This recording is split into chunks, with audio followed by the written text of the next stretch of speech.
days ago, I planted some additional strawberries in this patch, and I also put some liquid fertilizer down on these existing plants. These are ones that from the ones that my dad had planted probably, oh gosh, 15, 20 years ago.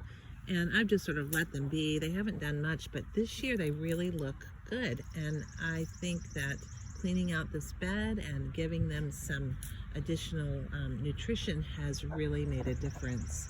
So what a difference like a week or 10 days makes in these things. So I'm hoping this year to get some strawberries going. The peas on all the pea trellises are coming up really nicely.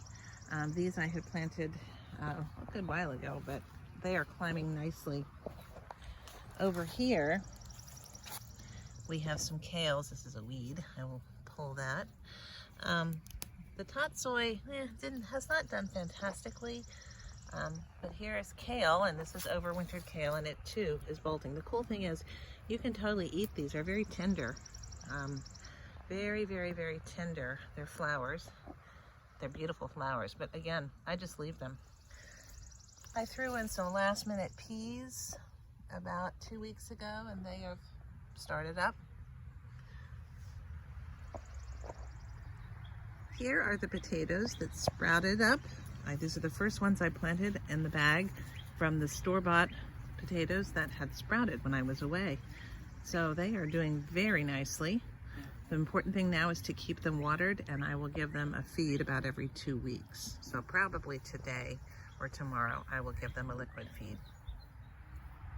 Wow, these are some gorgeous lettuces. It's really time to harvest this as a head because it will bolt in this hot weather. These are the lettuces that overwintered, and I've been nibbling on, but in the last week they have really taken off. Here's some mesclun coming up, and those other beautiful heads of lettuces. Here's some I transplanted and grew from seed on the inside. Ooh, I see something I don't like. This is the bane of my existence in this area. Some time ago, somebody planted some morning glories, and they are so hard to get rid of. The roots on them are massive, and they grow netted underground. I did not get the root on that one, so I'm just gonna have to keep pulling them. That's your only hope. But I have to literally come out every day and pull them, or else they will take over. Here are the purple bunching onions, or actually maybe long white bunching onions. They're coming along nicely. I just love the way this lettuce looks. So pretty. These are those itty bitty lettuces I just plunked in the ground before I left, but it looks like they're actually gonna make it. So that is great. I really do love lettuce.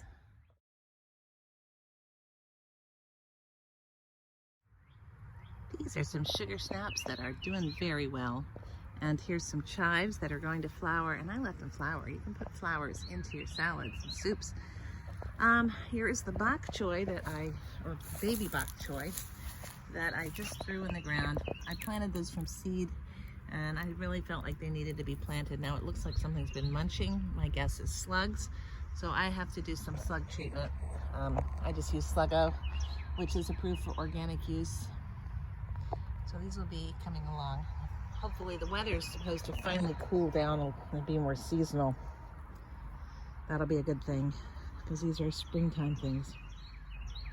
If you plant lemon balm, it will grow, but that's okay because bees love it. It smells great, and you can make delicious tea from it, but it does spread like crazy. So if you don't like lemon balm, don't plant it. These are carrots that I planted.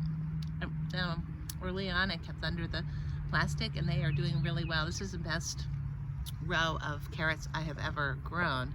So I think the success thing is, well, I haven't harvested yet, but what was key was doing it under the plastic tops and really keeping it moist.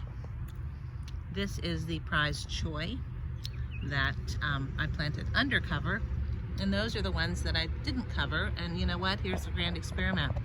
These came up earlier, but those are the same size. So I don't think it mattered in this case. Here are the bunching onions. These are purple bunching onions. In the back we have more radishes. Ooh, and there is the diathis there. Sweet Williams, I call them.